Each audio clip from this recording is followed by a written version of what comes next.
Hi everyone, welcome to the Bioinformatics Coach channel. In today's video, I'm going to talk about a machine learning project that I worked on over the weekend. So I just thought I would share what I got and also use this opportunity to explain a couple of things with regards to machine learning, especially to beginners in the field of machine learning and then data science as a whole. So let's get started. Now, if you're going to do machine learning tasks, obviously you need data. So for this particular project, I use RNA-seq data. So the data had already been processed, and so what I eventually got was the normalized read counts. That is what I used for the project. So the data is available on the UCI machine learning repository. I will leave the link to the data in the description box, so you can just use that.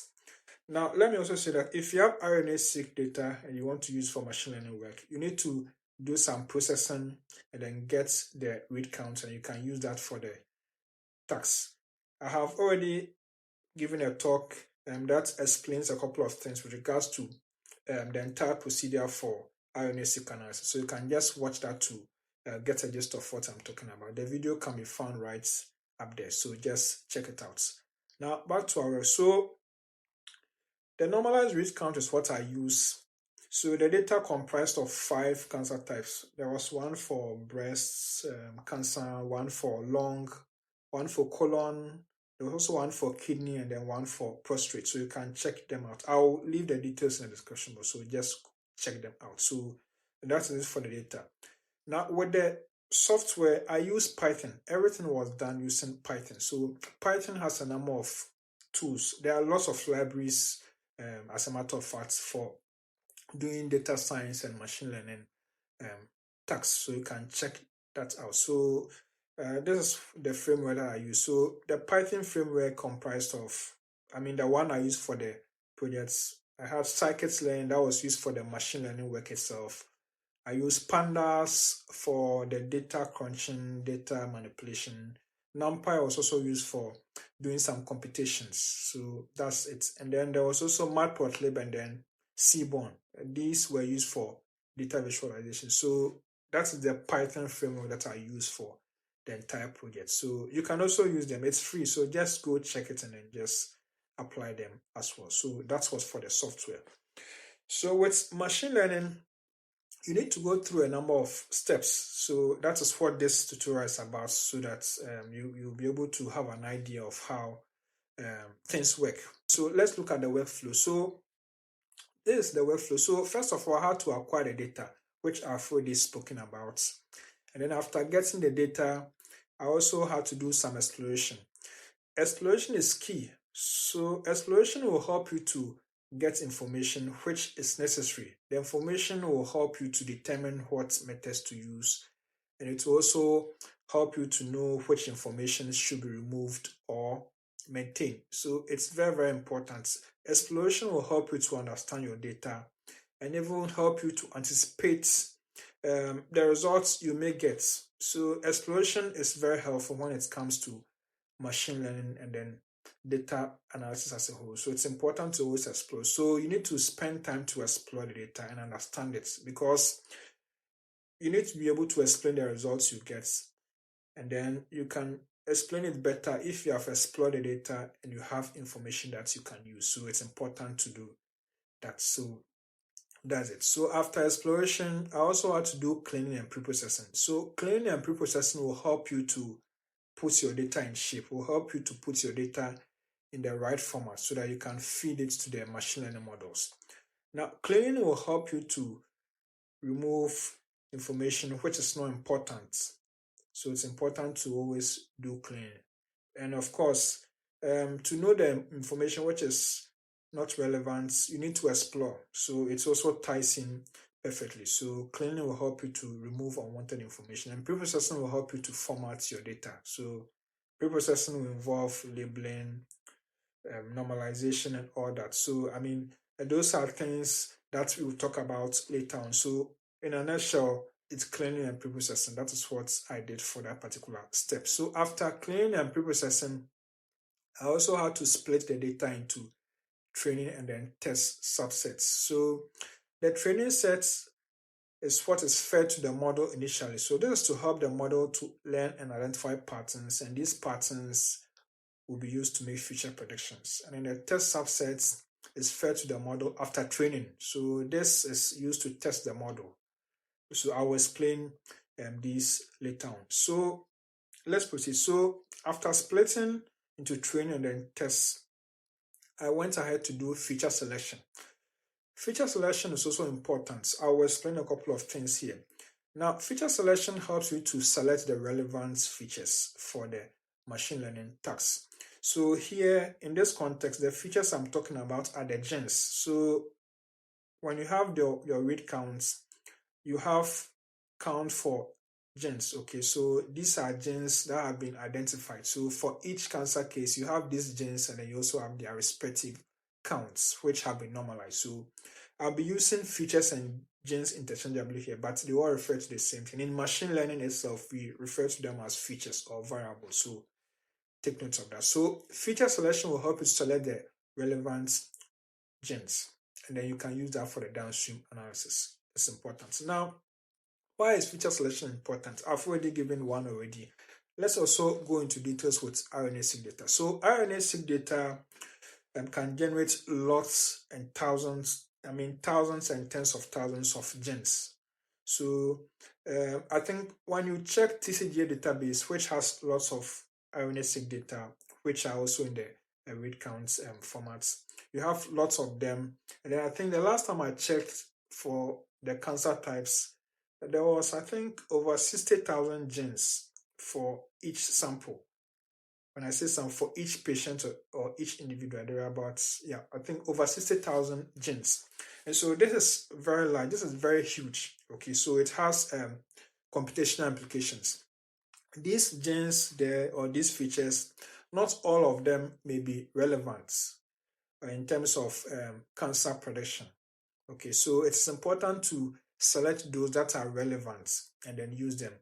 In addition, if you have all these features or all these genes, it has computational constraints. So it may affect the performance in terms of the runtime, maybe speed and all that. So removing these unwanted genes or features will help to reduce your computational time for the modeling. So it's important to do that. So these are some of the reasons why it is important to perform feature selection, so that you come up with the right or the relevant methods. Sorry, not methods, with the relevant genes, and then use them for the task at hand. So with the feature selection, there are a number of ways you can go about it. For some articles I read, what they did was to first do a differential analysis and then identify the genes that were differentially expressed significantly, by the way, and then these genes, their read counts were obtained from the data, and then the subset was used for the machine learning task. You can also use other classical feature selection methods for selecting the relevant genes. So these are things that you have to decide as an individual when doing machine learning work. So with the feature selection methods, we have filter-based approaches, we have wrapper-based approaches, and we also have embedded approaches. So these are the three main categories of feature selection methods. So again, you need to be able to have an idea of your data. When I say idea, you need to have information about your data, and the information you have that you also get from exploration will help you to select the relevant feature selection methods for your work.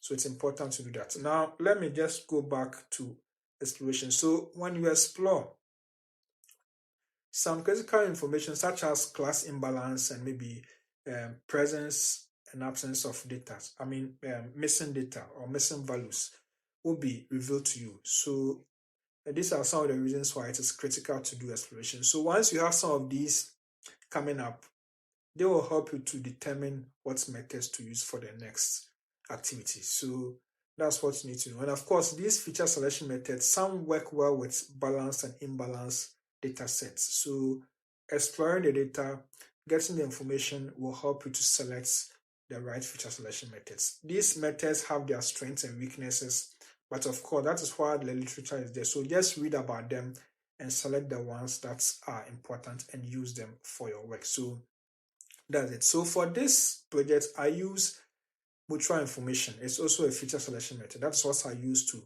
do the feature selection. So mutual information will return scores for you. So these scores serve as the importance of the genes.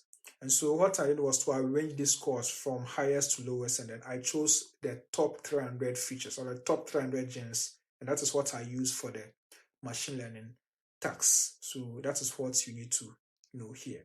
So that's it, by the way. Now let's proceed. So after obtaining the features that I want to use, I then train the model. So here, the model is fed with the training data sets. That is what you need to know here. So remember, I made mention that the data was split into training and test subsets. So the training data set is used here to feed the model. So the purpose is to help the model to learn and identify patterns, and these patterns can be used to make future predictions. That is what the training phase is about. Now, training phase, let me also break that. So let's look at this scenario here. Let's say you are a university student. The semester has begun. You go to campus, and then in the semester, what you do is that you go for lectures, you are given notes, you also go to a library, you do some reading, you get information, and you are supposed to digest this information. And then after that, you are given some tests, and then you are supposed to answer them without any information, and you'll be graded. So the process of you starting the semester and then you getting to the library, reading books and all that, having discussions, this is the training phase I'm talking about. So you are being fed data. So you are supposed to learn and identify the patterns from the data, and then you use that in the examination stage. That is what the training is about. So I'm just trying to conceptualize it for you to understand what it is. So that is the training phase. Now, of course, here you also have to make available your machine learning method. There are lots of machine learning methods available. I use the random forest classifier for this task. Now, I use random forest because random forest works well with high dimensional data. It also works well with multi-class data. Now, the data I made mention comprise of 5 cancer types. So there's a multi-class problem because we are dealing with more than 2 classes. The classes here are the labels or the outcomes or the cancer types, whichever one you want to refer to it. So it's a multi-class problem. So again, there are models that work with binary, there are those that work with multi-class. So you need to be able to read about the methods or the models and look at which works for either of the situations. Here, my case was with multi-class data sets. So I use an appropriate one, which is random forest. So it's important to know that. Let me also chip in that in machine learning, we can have regression tax, we can have classification tax. With regression tax, what you want to achieve is to estimate the relationship between variables. I'm just putting it this way. This is like a generic statement, just for you to know. For this particular one, the project, it was classification. So with classification, what we want to achieve is to get a model to be able to categorize or to be able to label our samples so that we can see that this sample here or this data point here belongs to cancer type A or cancer type B or cancer type C. That is what classification does. So we are classifying them. So these are the 2 main machine learning tasks. Okay, so that's what you need to know. So this particular project, it was a classification task. So you will hear me making mention of classification because that is what it was about. So that is what you need to know here. So I'm just trying to explain things for you to understand how things work here. So that's it. So we are still on a training phase. So you also need to understand that each of these machine learning models that are available have strengths and weaknesses. And again, you need to read about them and look at what works best for you. It's very, very important here. And that is why it is also important to explore and understand your data, because the information you obtain from there will help you to select the relevance or the right machine learning methods for your work. So take note of that. Now, after training, we do the testing. We test the model. So here, the trained model is fed with the test data sets or the test subsets. So here, what is done is that the test data set is fed to the model, but we exclude the labels or the cancer types. We exclude them. So what we do is that we let the model make its prediction. And then after it has made its prediction, we evaluate the performance of the model. So that is the next phase. So it's testing and evaluation. So that's what we do. So we evaluate using a number of metrics. And so after the model has made its prediction, what we do is to compare the predictions made by the model to the actual labels. That's how we did there. And then once you compare, you'll be able to know whether the model did well or not. That is the evaluation stage. So with the evaluation, there are a number of metrics available. So for this particular project, I use accuracy, I use precision recall, I also use F1 score, and then I also use confusion matrix as well. So these are the metrics that I use to evaluate the model. So let's look at the result that I obtained. So I'll show the first one here, which is the class distribution. So I'll use that to explain a couple of things here as well. So if you look at this chart here, there are 5 of them. So each bar here represents one class or one cancer type. So this gives you the number, how many instances of each class is available here. So if you look at the data here, you see that BRCA has a higher proportion compared to the others. And so here, what is happening here is that there is class imbalance. So class imbalance occurs when a particular class has a higher proportion in the data, or is available in higher proportions in the data that is being studied. And then the rest will have data sets which are smaller comparatively. So that is what class imbalance is. So class imbalance is something you also need to look out for and then account for it or deal with it, because it may affect the performance of the model. It's important to do that. So it can lead to what you call overfitting. So you need to make sure you always deal with it. So with class imbalance, you can deal with it using these techniques: oversampling and then undersampling. There are other techniques as well, but these are things we'll cover in later tutorials. So it's important to look at that as well. So I just take note of that. And of course, it was through the exploration that I got to know that there was a class imbalance. So it's important to always explore. So I'll always keep on referring to the data exploration stage. So let's proceed. So that's one of the results. Now let's go to the evaluation results as well. So here is a confusion matrix. So confusion matrix will give you counts. So we'll give you counts of, let me say, we'll give you the number of classifications. So we have the correct classifications and we also have misclassifications. So confusion matrix will give you this information. So if you look at this chart here, we have the Y and then the X axis. So the Y axis here refer to the true labels, and then the X axis here refer to the predicted labels. It's important to know that. So if you look at this, you'll be able to identify how many correct predictions were made by the model and how many misclassifications were made. Let's look at the BRCA, for example. If you look at it, we have 60. So the 60 here tells us that there were 60 BRCA cases, and then the model predicted all these cases to be BRCA. So in other words, these are correct predictions. That is what it does. So none of the BRCA cases were predicted as belonging to other classes. So here the model did a very good job.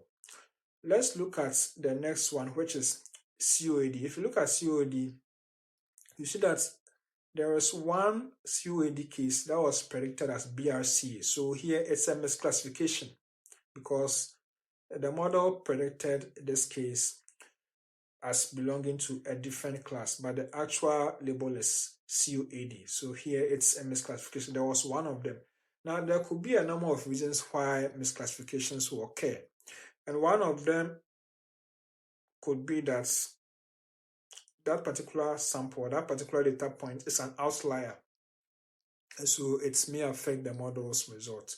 So outliers are something you need to also look out for and then deal with it. So it's important to check that out.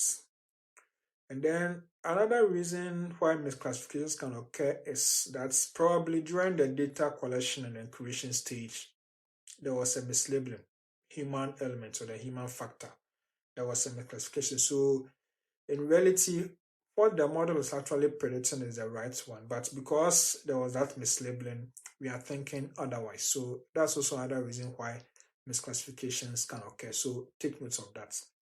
Now let's look at the other classes. So if you check the other three classes, you see that the model also did a very good job in predicting them correctly. So none of those other classes were misclassified. None of the samples there were misclassified. So that is how it is here. So that is for the confusion matrix. So let's look at the other metrics as well. So this table here shows you the other metrics are used. So here we have accuracy, precision, recall, and then F1 score. And these values are within the range of 0 and then 1. So here you can see that all these scores here are approaching 1. So these are high scores. And high scores will indicate that the model's performance is very good. That is what it implies. So you can see that they are all approaching 1, which is very good. But of course, if there are high scores, it is also advisable to do some further checks so that you are confident that the model is indeed performing very well. So you have to do that as well. So these are things we will look at in later tutorials. So take note of that. Now, it is also important to understand your model further, to look at class-wise performance, how well the model is doing in terms of classifying the classes individually. So there is this table which shows you the classification reports. And so here you have scores for the different classes. So we have precision, recall, and an F1 score. So here it will tell you where the model is performing well and where the model is not doing well. But when you check on the table here, in general, the model is doing very well in terms of classifying the different classes. Of course, there are some differences here. So it's something that is you should always expect when we are doing modeling. So it's important to check that out. So that is for the classification report as well. So these are some of the results that you can obtain when doing machine learning work. So from the results I obtained here, what I can say is that the model's performance was very high. So the model was doing very well in terms of predicting the different classes in the data that was fed to it. So it was very good. So here, the performance here is based on the test data set. Let me put it that way. So that's what it is. Because after training, we fed it with a test data set. So whatever predictions we are comparing is the predictions from the test data set. So take note of that. And so that's what I also say, that after testing, if you have other data sets somewhere, you can also bring it and test and then see how well the model also performs. So these are further checks you also need to do in order to be confident in your model. So that's how it is.